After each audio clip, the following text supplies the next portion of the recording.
Avant-dernier Grand Prix avant la pause estivale sur l'anneau allemand qui aura d'ailleurs vu briller 3 motos orange. Est-ce que ça serait un signe? Peut-être. D'ailleurs, KTM est passé tout près d'un week-end parfait, mais un Espagnol est venu jouer les troubles fêtes en catégorie Rennes, tandis qu'en Moto 3 et en Moto 2, les leaders des championnats s'en sont plus que bien tirés. Bonjour à tous et à toutes, c'est Kenpich, j'espère que vous allez bien et bienvenue dans cet avant-dernier récap avant la pause estivale qui va nous priver de MotoGP durant tout le mois de juillet.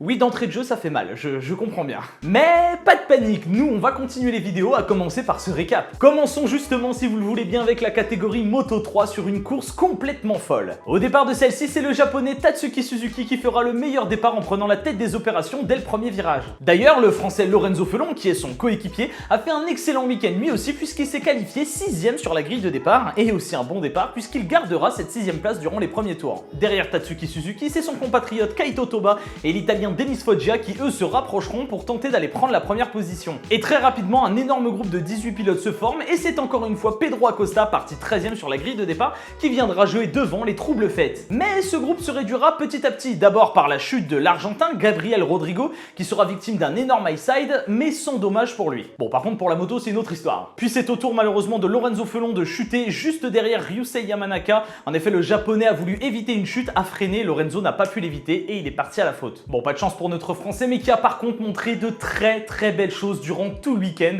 Une 6ème place sur la grille de départ, un départ réussi, mais malheureusement c'est la chute, la prochaine ce sera la bonne. Côté KTM, bien que Pedro Acosta luttait pour la première place avec Denis Foggia, c'est un petit peu moins la fête pour Raume Masia, son coéquipier. Il écopera malheureusement d'un long lap pour avoir accroché Yuki Kuni. Bon, par chance, les long laps sur le Grand Prix du Sachsenring, ils sont assez courts, du coup il arrivera rapidement à se remettre dans le groupe de devant. Notons aussi la chute de Denis Hongju, harponné par Romano Fenati. Bref, une course Moto 3 et comme dirait Laurent Régal, c'est un sport de contact. Les tours passent et les dépassements continuent de s'enchaîner sur une course dantesque. Et après toutes ces petites péripéties, le groupe qui était initialement composé de 18 pilotes n'est plus qu'un groupe de 9 pilotes. On a perdu la moitié des soldats. On a cru d'abord à une victoire de Denis Foggia puisqu'il avait mené une bonne partie de la course, mais sera un petit peu trop large dans le dernier tour, laissant passer les 3 pilotes derrière lui. Pedro Acosta avait désormais le lead de la course et derrière lui, Kaito Toba et Jérémy Alcoba se disputaient les places du podium, la 2ème et la 3ème. Mais petit avantage cependant aux japonais et pire encore pour Jérémy Alcoba, il sortira trop large à l'avant-dernier tour dans la partie verte,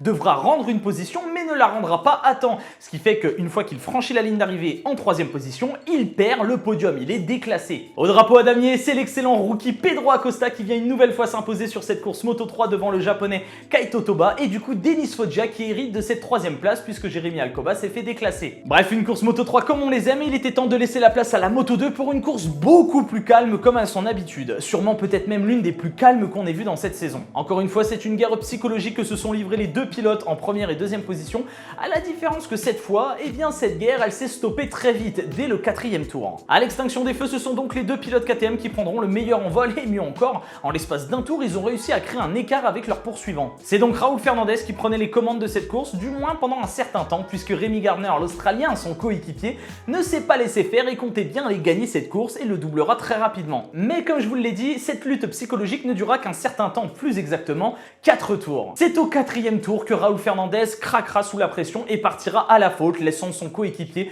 seul devant pour aller gagner. Premier gros moment de faiblesse pour Raúl Fernandez cette saison, mais aucun doute qu'il va se refaire pour Assen. Au vu de l'avance de Gardner, l'action se déroulait désormais derrière. Aaron Canet remontait tout doucement dans sa course, doublant pilote après pilote, allant même jusqu'à se positionner 2ème après avoir doublé Bezzecchi et Vieré. D'ailleurs, l'Italien tentera de garder cette 2ème place, mais rien à faire, Aaron Canet était plus fort aujourd'hui. Xavi Vieré, quant à lui, ne tiendra pas le rythme. Il perdra des places, donnera tout ce qu'il a, mais malheureusement en fera un petit peu trop et partira à la faute et finira dans les graviers. Fabio Di Giannantonio reprenait donc cette 4ème place et voyait potentiellement un podium se dessiner devant lui, vu que Bezzecchi n'était pas si loin. Mais lui aussi tentera d'aller chercher Bezzecchi pour une 3ème place, mais en vain. Le pilote Sky était trop fort aussi. La hiérarchie n'évoluera donc plus et n'a d'ailleurs quasiment pas évolué de la course. C'est sûr qu'on a eu droit à une race plutôt calme, mais va falloir s'y faire, hein, c'est la Moto 2. Rémi Gardner remporte donc ce Grand Prix d'Allemagne en tant que maître incontesté avec 6 secondes d'avance sur Aaron Canet et Marco Bezzecchi qui terminera en 3ème position. Et Marco Bezzecchi toujours là, même s'il ne gagne pas, il est toujours dans le coin, 2ème, 3ème ou 4ème. Notons aussi la 5ème place de Sam Loves qui décidément n'arrive plus à remonter sur ce podium ou même à les gagner et qui est en train petit à petit de perdre ce championnat. Et puis bien sûr, sûr, un petit mot pour Barry Baltus, qu'on salue, le Belge qui vient de marquer ses premiers points en championnat du monde. Félicitations à lui. Nous attendions tous le spectacle de la MotoGP avec personnellement une question qui me brûlait les lèvres. Marc Marquez sera-t-il détrôné ici même, lui qui a tout gagné depuis le début de sa carrière au Sachsenring? Au départ de cette course, ni Johann Zarco ni Fabio Quartararo n'arriveront à prendre la tête de celle-ci et pourtant ils se sont qualifiés premier et deuxième le samedi, la veille de cette course. Et on a bien compris que c'était les hommes forts de ce championnat. Mais pour le coup, ni l'un ni l'autre n'arrivera à plonger en tête. C'est un certain Alex Espargaro avec son Aprilia qui s'était qualifié 3ème qui prendra les commandes de cette course juste devant Marc Marquez.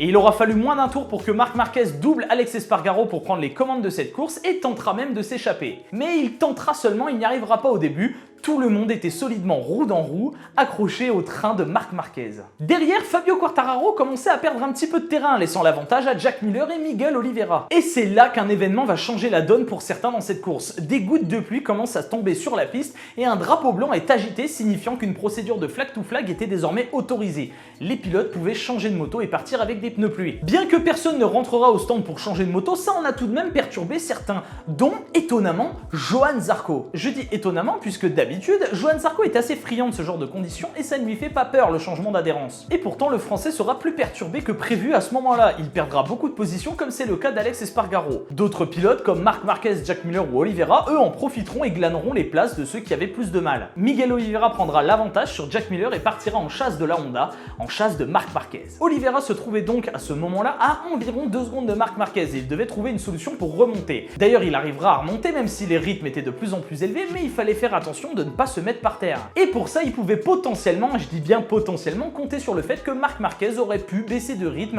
si jamais son bras le faisait trop souffrir. Eh bien pas du tout en fait, Miguel Oliveira a été extrêmement rapide, mais Marc Marquez aussi. Et même si l'écart s'est grandement réduit, passant de 2 secondes à 8 dixièmes à un moment, il n'arrivera pas à aller chercher la Honda. Derrière eux, Brad Binder faisait une belle remontée, allant même jusqu'à glaner la 4ème place, tandis que Fabio lui fera de même, mais en allant chercher la 3ème place devant Francesco Bagnaia. Et finalement, l'Italien n'arrivera à contenir ni Fabio Quartararo, ni Brad Binder, se fera doubler par les deux, tout comme Jack Miller qui terminera 6ème. Après 581 jours sans avoir gagné de course, la dernière étant Valencia en 2019, la lumière, Marc Marquez se met de nouveau à briller. 2020 était une année abominable pour lui, dans les abysses les plus profonds, à se demander si un jour il pourrait remonter et piloter une MotoGP. Eh bien c'est chose faite mesdames et messieurs, Marc Marquez est venu s'imposer sur son Grand Prix en tant que maître incontesté du Sachsenring. Il est revenu gagner après tout ce qui s'est passé, après la dure épreuve qu'il a subie devant un solide Miguel Oliveira et notre Français Fabio Quartararo qui terminera 3ème. Sportivement parlant, c'est absolument incroyable ce qu'a fait Marc Marquez. On peut être fan de qui on veut, on peut, si on veut, ne pas l'aimer pour X raisons, mais ce qu'a fait Marc Marquez ici, c'est absolument incroyable. Quel sportif, quel immense champion. C'était vraiment émouvant de voir ça, il a été incroyable. Il a montré qu'avec de la détermination, du travail et l'envie de gagner, de revenir sur le devant de la scène, il peut tout faire. Marc Marquez vient donc s'imposer et on ne peut qu'applaudir sa performance. Là où c'est un petit peu moins marrant, par contre, c'est pour les pilotes Yamaha, puisque en avant-dernière position et en dernière position, on retrouve Franco Morbidelli et Maverick Viñales. Ça fait mal. Et bien voilà, ce récap est terminé. Quel week-end de fou, quel grand prix de fou. Marc Marquez a été phénoménal. Franchement, c'est incroyable ce qu'il vient de faire. C'était très émouvant de voir ça. J'espère vraiment que cette vidéo vous a plu. J'espère que ce récap vous a plu. C'est l'avant-dernier avant la pause estivale. Et si vous avez apprécié la vidéo, je vous invite à la liker, la commenter, la partager. N'oubliez pas de vous abonner, de cliquer sur la petite cloche si ce n'est pas déjà fait. Quant à moi, je vous laisse. Je vous donne rendez-vous jeudi pour une prochaine vidéo, puis lundi pour le dernier récap avant la pause. D'ici là, portez-vous bien, prenez soin de vous et vie à tous.